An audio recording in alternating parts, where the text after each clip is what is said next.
Hi, I'm lucky enough today to be interviewing Deborah Sampson, famous patriot from the Revolutionary War. How are you doing today, Deborah?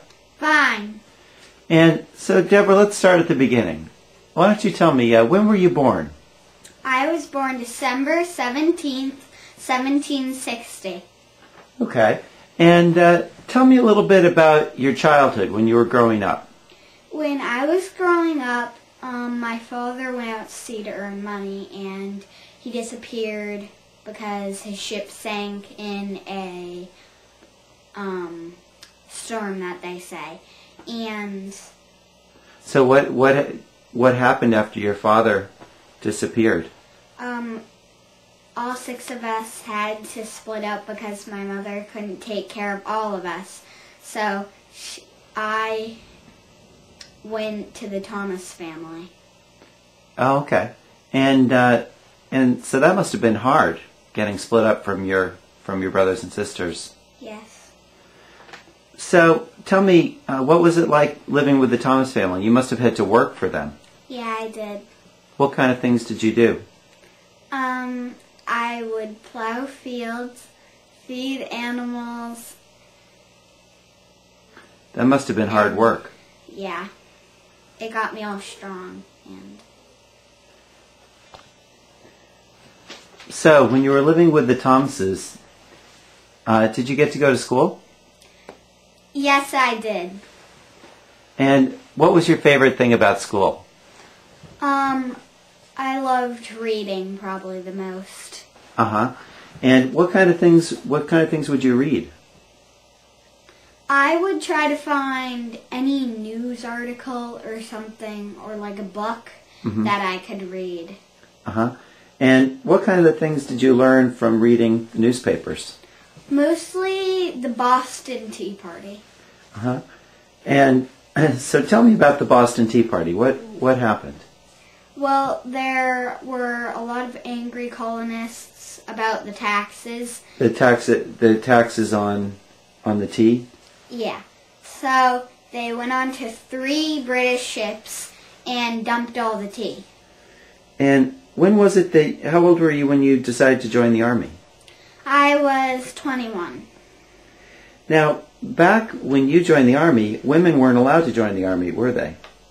No, but I disguised myself as a man and went to a different town, and I renamed myself as Robert Shirtliff. Wow, so you actually were able to disguise yourself and enlist that way? So, I know you dress like a man. How did you keep from being discovered? How did you keep them from finding out that you were a woman? Well, I would have to bathe after everyone was asleep. Oh, so yeah, that must have been kind of tricky. And now you were wounded, weren't you, in action? Yes, I was. So tell me about that. What happened to you? Well, a soldier saw me Where'd you get wounded? on my head and my leg. Wow. And then what happened? A soldier found me and said, "Let me take you to the hospital." But I said, "No, just leave me here to die," because I didn't want them finding out my secret. So how did you keep from being found out at the hospital? Well, the doctor fixed the wound on my head, but I never told him about the wound in my leg. But he said, "What is this hole in your pants from?" And I said it was just from a twig. Wow. And so, but you had a couple musket balls in your leg, didn't you? I had 2. So, but you didn't let the doctor take them out? No. So what did you do about them? At the middle of the night, I took special tweezers and took out one of the musket balls, but the other musket ball was too deep, so my leg never healed correctly. Now that must have been incredibly painful. Wow, you really wanted to keep your secret, didn't you? So tell me, how was it that people found out that you were really a woman? Well, after a while, when it was winter, I didn't have good supplies, and people would need to buy their own. So my shoes were wrecked up, my feet were bloody, and then I got sick. So you just got sick from the cold and the conditions. And so what happened then when you got sick?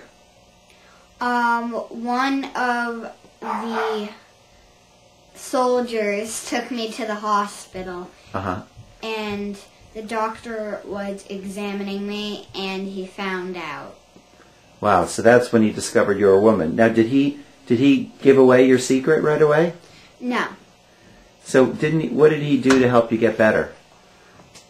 He made me come to his house to get better, and then I was ready to go back to war.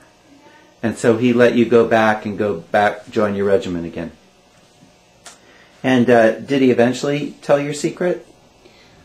Yes, at the end of the war, he told.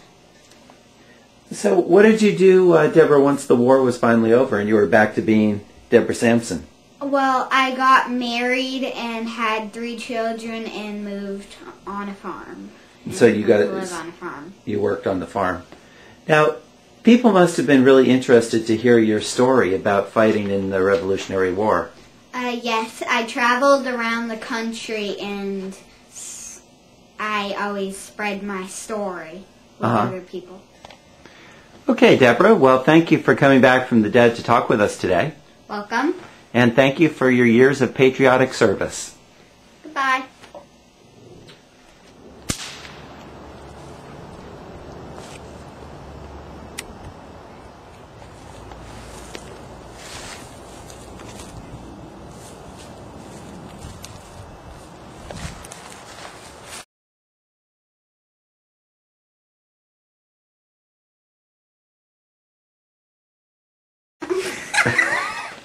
What did you do, Dad, today to talk with us?